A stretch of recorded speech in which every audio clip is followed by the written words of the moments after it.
sore warnanya rumah bersama orang Cianjur bertemu kembali dengan kami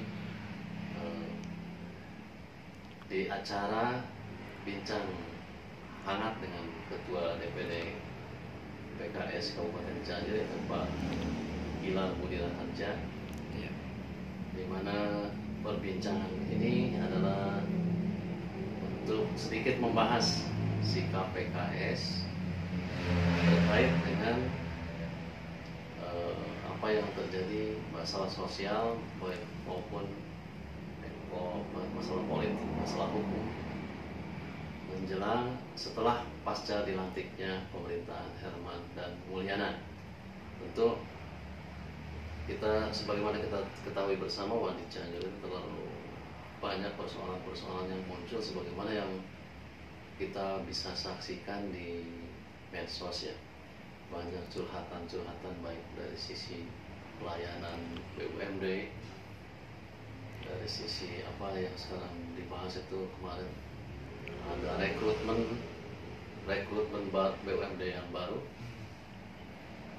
terus ada pelayanan di Sdukcapil juga, dan yang paling hangat itu termasuk Pak Gilar sendiri katanya menjadi korban atas pelayanan PDAM yang masih dinilai kurang membuat masyarakat menjadi nyaman. Nah, dalam kesempatan ini tentu kita akan sedikit bincang-bincang dengan Ketua DPD PKS bagaimana Ketua DPD PKS menyikapi fenomena yang berkembang, isu-isu yang berkembang di media sosial. Maka Pak Gilar sada acara punten minal aidin wal faidin. Sami-sami taqabbalallahu minna wa minkum derajat Tuhan. Maka kangge menanggapi apa yang sedang terjadi tadi ada isu apa ya? Macam-macam ya. Karena Bapak ini selaku Ketua DPD PKS tidak mungkin kita tanya satu kasus saja. Baik. Sesuai dengan kapasitasnya. Maka Pak Gilar. Baik, bismillah. Assalamualaikum warahmatullahi wabarakatuh, warga RBUC semuanya yang luar biasa, dan sebagaimana grup dan juga adminnya ini luar biasa ya. Saya ingin salutation dulu untuk RBUC karena ini saya lihat grup yang menjadi sentris ketika membahas isu-isu politik ya. Artinya ya mudah-mudahan bahkan ke depan menjadi rujukan. Nah, kalau rujukan itu ya jelas harus verified, validate gitu ya, harus akurat, terpercaya dan sebagainya. Itu mudah-mudahan sebagaimana media seharusnya.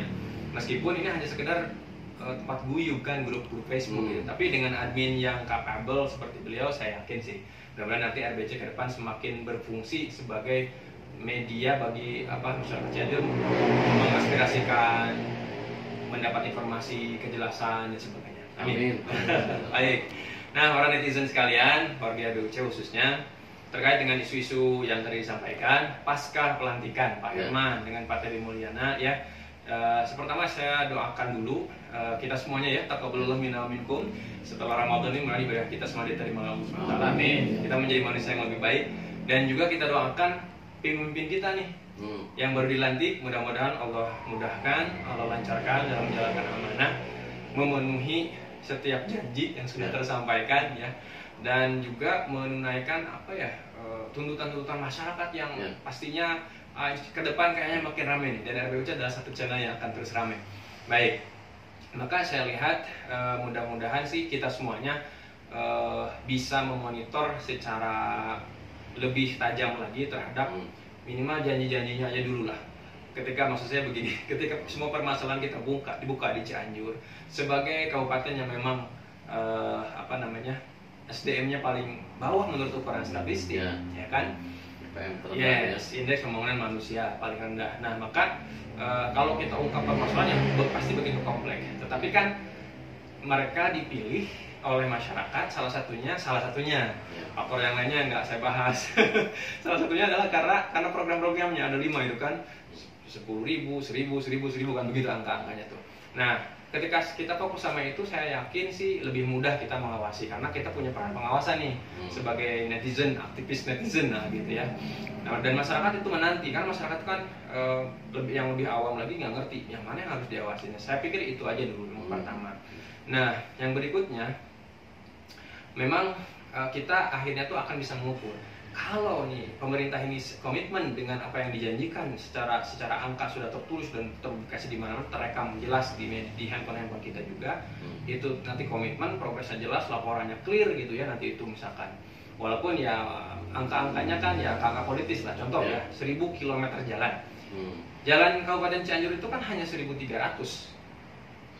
Hanya 1.300 saja. Kilometer. Yes, kilometer. Sementara yang sudah dibagusin kan sekitar tahun 2019 sih saya lihat 57%. Mungkin tahun ini sudah 60-an%. Artinya sudah gabung dengan jalan aspal ya. Ya, jadi 1.300. mohon, pokoknya jalan kabupaten namanya, bukan jalan desa, bukan jalan provinsi gitu ya. Nah, itu 1.301 km itu di data BPS itu. Nah, maka sebenarnya 1.000 itu nggak banyak. Harusnya mah 1.300 gitu. Kalau bagus mah gitu kan. Nah, artinya 1.000 itu sebetulnya cuma 70-an%. Artinya cuma naikin 10% aja selama 5 tahun ke depan. Itu sedikit sekali sebenarnya. Jadi di bawah target yang seharusnya sebuah kepemimpinan kabupaten yang memang selalu diguyur oleh anggaran dari pusat. Sebenarnya kita kalau membuka-bukaan. Tapi kan begini, kita punya catatan bahwa di pemimpin-pemimpin sebelumnya yang memimpin Cianjur, target-target tersebut itu tidak tercapai, termasuk kemarin Pak Herman ketika menemani Pak Irfan kemudian melanjutkan selama 2 tahun itu tidak berhasil mencapai target pembangunan jalannya. Itu sebagai catatan tuh. Jadi kemarin beliau nggak berhasil, gitu aja bab jalan. Nah, maka ketika nanti 1.000 km berhasil itu udah bagus banget. Itu menjadi yang pertama menunaikan janjinya tuntas gitu, itu udah bagus banget. Sangat baik, bisa direalisasikan. Yes, begitu. Nah, sisanya yang lain-lain ya kita akan melihat ketika salah satu program unggulan yang dijual itu bagus, maka saya yakin good governance akan terjadi juga untuk pelayanan yang lainnya. Kalau saya sih ngelihatnya begitu aja. Kita ukur lah sesuatu yang benar-benar kita bisa lihat gitu. Nanti kan mudah-mudahan di RBUC nih kita fokus aja tuh angka 1.000 itu angka sekarang udah berapa sih, sekarang udah berapa sih. Nah, kan enak tuh kayak begitu. Bagaimana, mohon maaf nih saya sebelumnya agak lupa sebetulnya ini yang harus ditanya lebih dulu. Oke. Tapi baru ingat. Apa silakan. Ini menyangkut sikap DPD PKS ini terhadap pasca pelantikan Pak Herman dan Pak Mulyana ini, apakah akan mengikuti pusat seolah oposisi atau hanya mitra kritis saja? Mas, mitra kritis ya, oposisi memang relevannya di tingkat nasional karena anggota dewan PKS, fraksi PKS di pusat itu merupakan parlemen ya. Kalau di sini anggota dewan kabupaten itu bukan parlemen, otomatis fungsinya bersama pemerintah itu sebetulnya mitra. Mitra yang sudah secara undang-undang, secara hierarki organisasi pemerintahan memang harus bermitra. Itu anggota dewannya ya, anggota dewan. Bukan saya kan bukan anggota dewan. Nah, ketika saya ditanya sebagai ketua DPD PKS level kabupaten, nah maka kami sih PKS Cianjur memilih untuk lebih cenderung akan mengkritisi. Kenapa harus kritis? Karena kondisi kita memang kritis. Kondisi Cianjur ini kritis. Kalau kitanya nggak kritis ya, ini kekritisan ini nanti jadi emergensi, jadi darurat. Kritis, darurat. Kalau udah darurat, setelahnya apa? Naudzubillah kan begitu. Nah, lalu kemudian kemarin juga ketika saya misalkan menyuarakan sesuatu, walaupun saya berbicara bukan sebagai ketua partai, tetapi masyarakat ternyata berterima kasih. Banyak yang ngimbau kepada saya, alhamdulillah nih Pak Ketua menyuarakan, ada yang berani juga, nah misalkan begitu. Yang barusan, yes gitu. Nah itu karena ternyata ya alhamdulillah berarti saya menemukan salah satunya kunci lah gitu kira-kira. Oh ternyata nih salah satu fungsi itu ketika menjadi tokoh mau nggak mau ya harus menjadi corong bagi masyarakat. Ketika ya kan ada yang bilang gini, kalau saya mah yang keluar-keluar nggak bakalan didengar, tapi karena Kang Gilar yang punya embel-embel lah katanya gitu bahasanya kan, didengar. Oh berarti ya udah saya harus memanfaatkan posisi ini untuk menjadi corong masyarakat. Ya itulah nanti peran saya. Meskipun yang mudah-mudahan sih hubungan kita baik ya, artinya pemerintah juga Pemda bisa kooperatif dengan kami, dengan kapasitas kami yang mudah-mudahan banyak yang bisa dikerjasamakan untuk perbaikan Cianjur. Tapi ketika tidak, ya mau gimana lagi? Kita harus selama ini persoalan PDAM yang masuk ke PKS itu menyangkut pelayanan saja atau ada hal lain Pak? Ya sekali lagi sebenarnya ketika saya bikin status lagi malam-malam ya di luar jam kerja, ya tentu kapasitas saya sebagai pribadi ya bukan akun pribadi juga begitu sebenarnya gitu. Nah, namun kami sebagai partai di sini justru setelah kejadian semalam itu ternyata juga para anggota dewan itu ya menambahkan gitu bahwa iya kami pun sudah mendapatkan banyak keluhan nih dari PDAM ini gitu kan. Kalau postingan itu latar belakangnya adalah kondisi saya pribadi di rumah dan di kantor sebagai pelanggan ya. Yes, plus tetangga saya ada 300 rumah di satu kompleks mengalami hal yang serupa. Ngalamin betul, rame di grup-grup kami rame. Walaupun di situ ada anggota dewan juga, ya kan di kompleks saya kan ada anggota dewan juga. Nah, maksud saya tapi ya permasalahan itu tidak menjadikan orang-orang yang punya kapasitas itu untuk menyuarakan kepada pemerintah. Nah, dalam hal ini saya sebetulnya berbicara atas nama pribadi. Nah, memang mulai dari tadi ya valuasi meteran. Ya dari angka meter yang itu representasi aliran air menjadi uang, kan itu valuasi ya. Nah, ini kan validasinya, kevalidannya cara mengukur betul. Akuntabilitasnya ini diragukan gitu.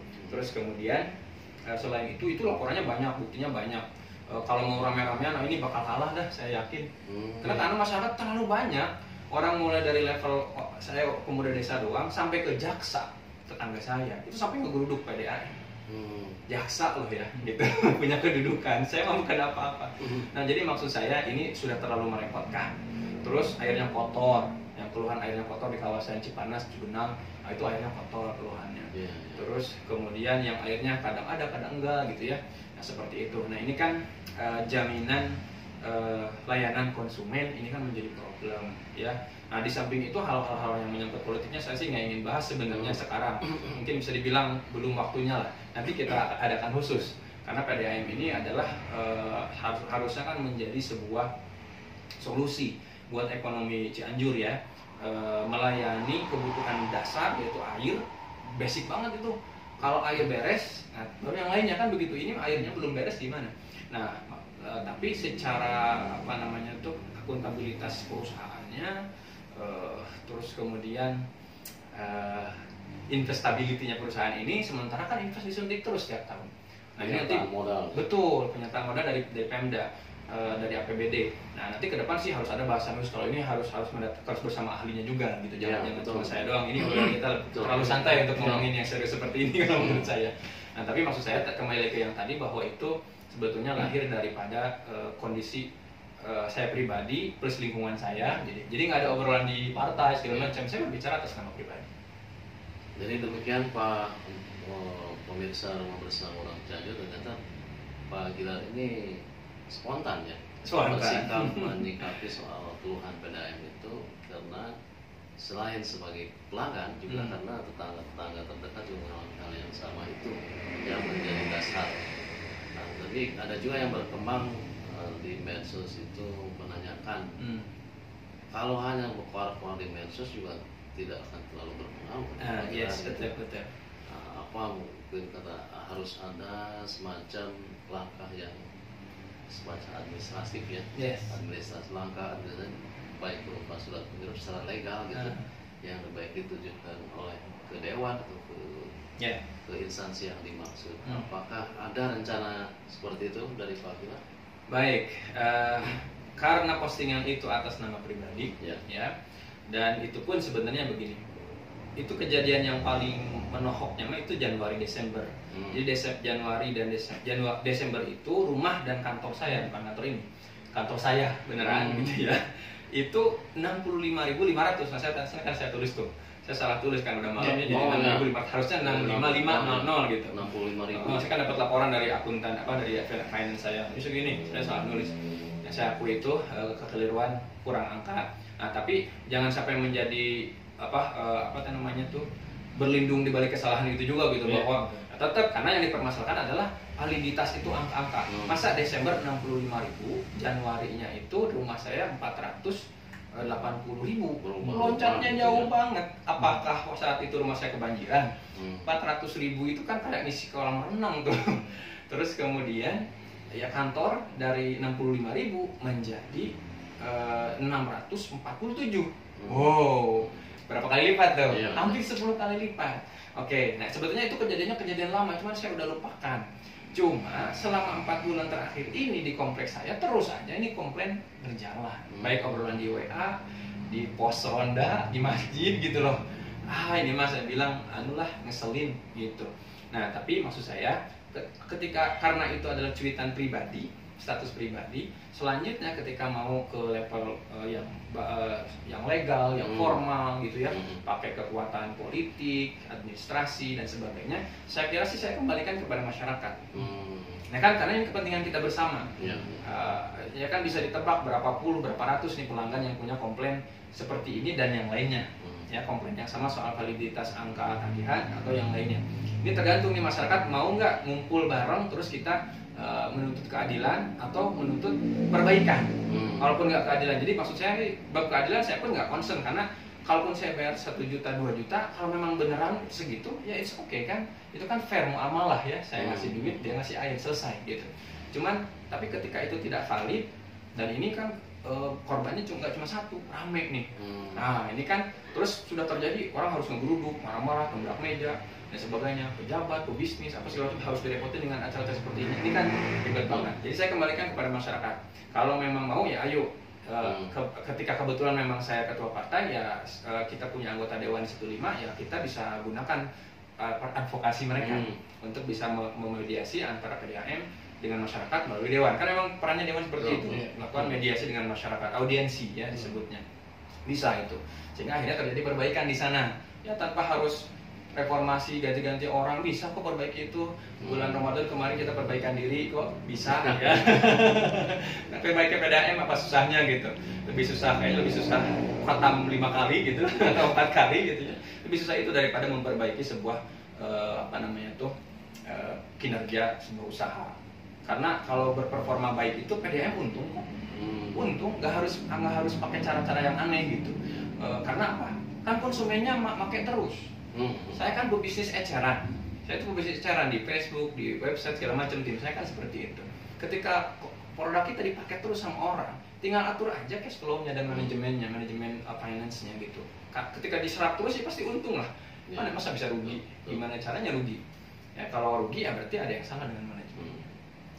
Oke, demikian pemirsa jawaban dari Ketua DPD PKS menyangkut soal PDAM. Ini selain PDAM nih Pak, bagaimana ada juga yang berkembang terus.